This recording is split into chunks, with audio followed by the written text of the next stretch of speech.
Halo teman-teman, selamat datang kembali di catatan si cuan.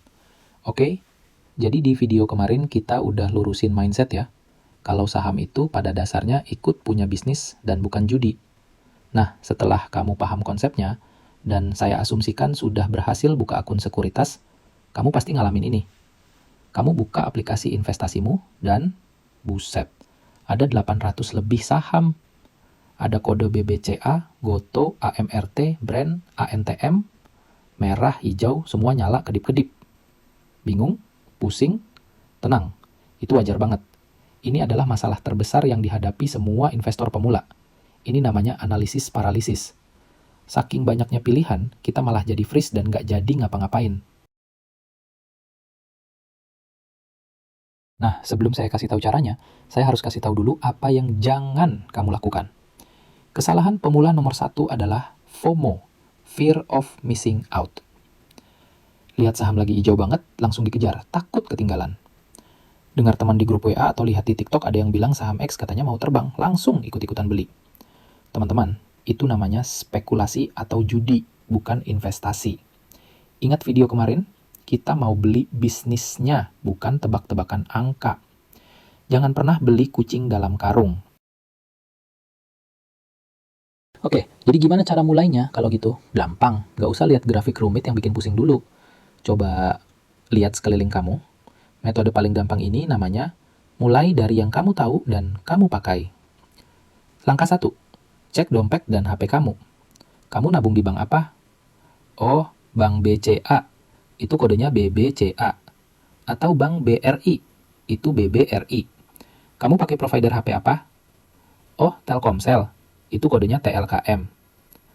Langkah 2, cek dapur dan barang di rumah. Tiap hari makan mie instan apa? Indomie. Itu yang bikin Indofood, kodenya ICBP. Punya perhiasan emas? Atau lagi rame soal baterai kendaraan listrik? Nah, bahan bakunya itu emas dan nikel, salah satu yang nambang perusahaan negara kayak Aneka Tambang, kodenya ANTM. Langkah 3, cek tempat belanja kamu. Sering belanja bulanan di mana? Alfamart. Itu kodenya AMRT. Kenapa kita mulai dari sini? Karena kamu paham atau setidaknya tahu bisnisnya. Ini jauh lebih logis dan aman daripada kamu beli saham tambang nikel di anta beranta yang kamu bahkan nggak ngerti bisnisnya ngapain. Pikirin deh, kamu sebagai konsumen itu punya kekuatan super yang sering nggak disadari. Kamu bisa merasakan bisnisnya.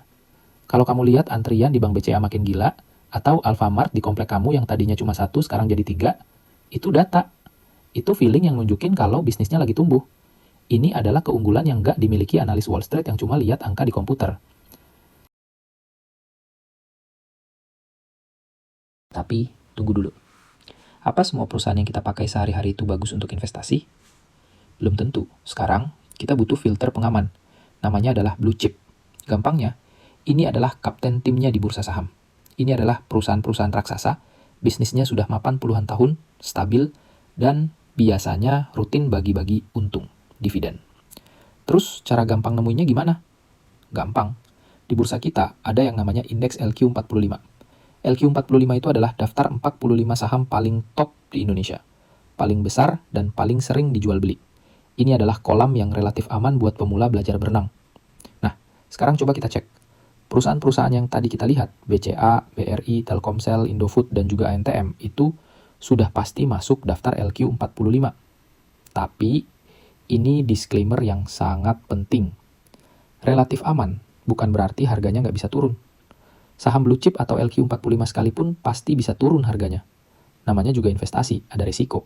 Bedanya adalah bisnis di balik saham blue chip itu kuat. Jadi kemungkinan untuk pulih dan tumbuh lagi dalam jangka panjang itu jauh lebih besar daripada saham gorengan.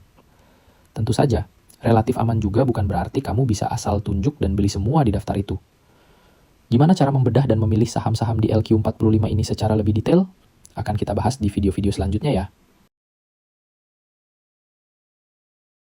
Nah, sekarang kamu mungkin udah punya daftar pendek. Oke, saya paham bisnisnya BCA, BBCA, BRI, BBRI, Indofood, ICBP, Aneka Tambang, ANTM, dan Telkomsel, yang merupakan anak usaha dari Telkom dengan kode saham TLKM.